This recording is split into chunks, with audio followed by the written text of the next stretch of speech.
Hi, hello, నమస్తే. Welcome to my channel Karthik గడి కష్టాలు. ఈరోజు వచ్చేసి మనం 'బిగ్ బాస్' అగ్ని పరీక్షలో కొంతమందికి అన్యాయం జరుగుతుందా? అన్యాయం జరిగిందనే అనిపించింది. నాకు నా తరపునే కాకుండా మీ తరపున కూడా నాకు అన్యాయం జరిగిందని అనిపిస్తే మీరు కూడా కామెంట్ సెక్షన్‌లో కామెంట్ చేయండి. కుదిరితే లైక్, షేర్, కామెంట్ చేయండి. అలాగే సబ్స్క్రైబ్ కూడా చేసుకోండి ప్లీజ్. అలాగే ఇప్పుడు మనం 'బిగ్ బాస్' అగ్ని పరీక్షలోకి వెళ్ళిపోదాం. ఎలా జరిగింది ఏంటి అనేది ఈరోజు చూసిన తర్వాత నాకు ఒక అంచనా వచ్చాను నేను. వీకర్ సెక్షను, స్ట్రాంగర్ సెక్షన్ అనేది ఒకటి పెట్టారు. అలా పెడితే స్ట్రాంగర్ సెక్షనే గెలుస్తారు గానీ, వీకర్ సెక్షన్ ఎలా గెలుస్తారనేది గేమ్ కండక్ట్ చేసినోడినే అడగాలి మనం. కానీ అది నాకైతే కరెక్ట్‌గా స్ట్రైక్ అనిపించింది నేను మాట్లాడుతున్నాను. నాకైతే అస్సలు నచ్చలేదు. మీరేమనుకుంటున్నారో కామెంట్ సెక్షన్‌లో కామెంట్ చేయండి. అలాగే ఇప్పుడు 15 మందున్నప్పుడు ఒకళ్ళకి గ్రీన్ కార్డ్ ఇచ్చి అదే సారీ యెల్లో కార్డ్ ఇచ్చేసి పక్కన కూర్చోబెట్టారు. ఏడుగురున్నారు. ఏడుగురున్నప్పుడు ఏడుగురిని ఒక సైడ్ ఏసినప్పుడు మీరు సమానమైన ఆహ్, ఆటగాళ్ళని ఎంచుకొని ఈ గేమ్ పెట్టాలి. దీంట్లో వీకర్ సెక్షన్ వాళ్ళని వీక్‌గా పెట్టేసి, స్ట్రాంగ్‌గా ఉన్నోళ్ళని స్ట్రాంగ్‌గా పెట్టేస్తే ఎవరు గెలుస్తారు?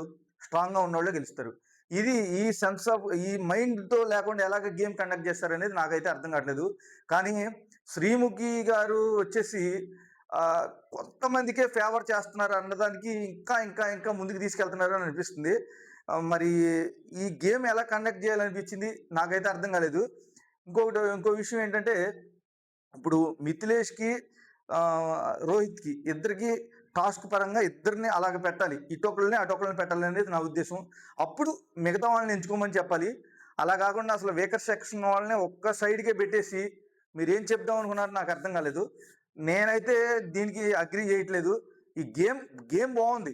గేమ్ మీరు పెట్టిన విధానం అసలు మేము ఊహించలేకపోతున్నాము. ఆ గేమ్ మీరు పెట్టే గేములకి మేము ఫిదా అయిపోతున్నాము.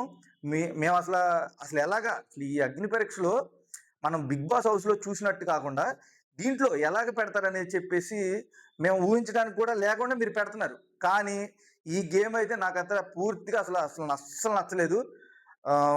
మీరేమనుకున్నారో కామెంట్ సెక్షన్‌లో కామెంట్ చేయండి. అలాగే లైక్ చేసి, షేర్ చేయడం మాత్రం మర్చిపోవద్దు. మళ్ళొక్కసారి కోరుకుంటున్నాను.